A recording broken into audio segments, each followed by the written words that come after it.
Hello, world. Hello, world. I'm going to do this again. We're going to read a poem. This one is a poem by David Goodrum called My Middle Brother Bleeding. I looked for this poem online, couldn't find it. If you want to read it for yourself, it's in his book, Vitals and Other Signs of Life by the Poetry Box, or it's also in an edition of Verse Weavers, which is also in print. My Middle Brother Bleeding by David Goodrum. You catch your arm on a rusted bolt atop the neighbor's swing set, metal threads ripping wide open to the bone, the inside of your upper forearm. Somehow you raise yourself and loosen the hooked flesh. Dash across backyards to reach home, blood spurting down your wrist and hand. You forget to keep your open wound above the heart, but vaguely remember the advice not to swing until 30 minutes after eating, and don't try to fly on an empty stomach. You're so confused by astronomical facts. You shouldn't see other stars when the sun's out. Remember to bring a sweater to the planetarium. Heavenly bodies are closer than they appear, and the darkening space between you and the back door is a vacuum where you can't breathe and the temp feels below zero. Standing frozen on the steps, your little brother, who if you stopped to ask would say, "Go get Mom yourself," stares slack-jawed at the boxy white ambulance racing away with you, and for years etch your Y-shaped scar and the dried red drops patterned like constellations on the driveway.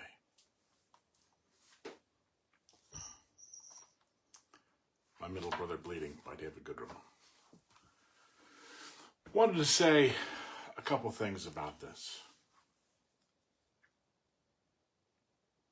The first word in this poem is you.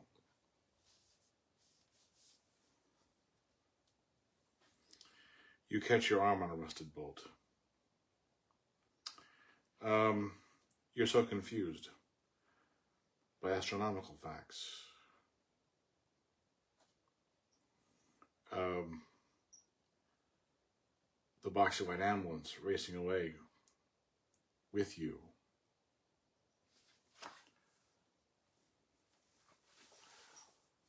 This poem seems to be addressing the middle brother from the perspective of the younger brother. That's my guess. One of the very interesting things, this is a poem in structure. It's all in 2-line stanzas, about 15. This is free verse, so there's not a set line length or anything.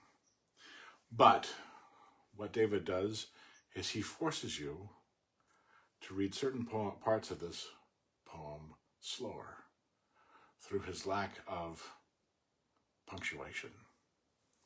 So we start with the first sentence, which goes for 2.5 stanzas. You catch your arm on a rusted bolt atop the neighbor's swing set, metal threads dripping wide open to the bone, the inside of your upper forearm.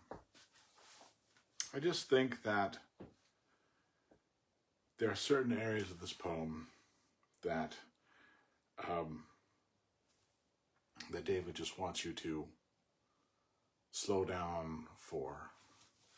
Another one is, heavenly bodies appear closer than they heavenly bodies are closer than they appear, in the darkening space between you and the back door is a vacuum where you can't breathe and the temp feels below zero.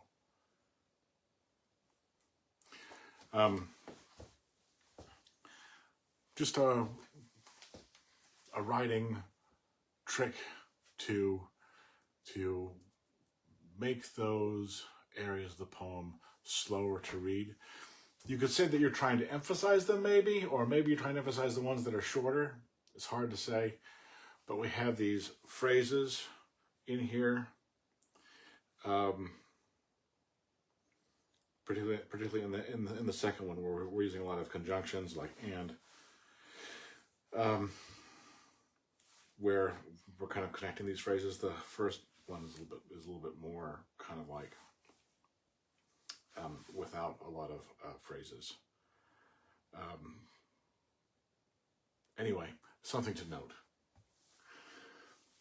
One of the things that I find interesting about this poem is in the middle part. David just says, "You forgot to keep your open wound above your heart, but vaguely remember the advice not to swing until 30 minutes after eating, and don't try to fly on an empty stomach. You're so confused by astronomical facts. You shouldn't see other stars when the sun's out. Remember to bring a sweater to a planetarium. Heavenly bodies are closer than they appear." These are confused images. And I think in the context of the poem itself, maybe, we're projecting onto the middle brother, what kind of confused thoughts it might have.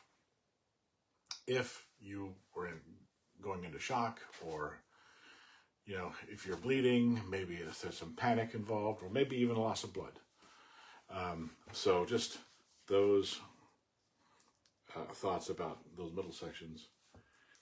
And then the other thing is, we go to the end of this poem.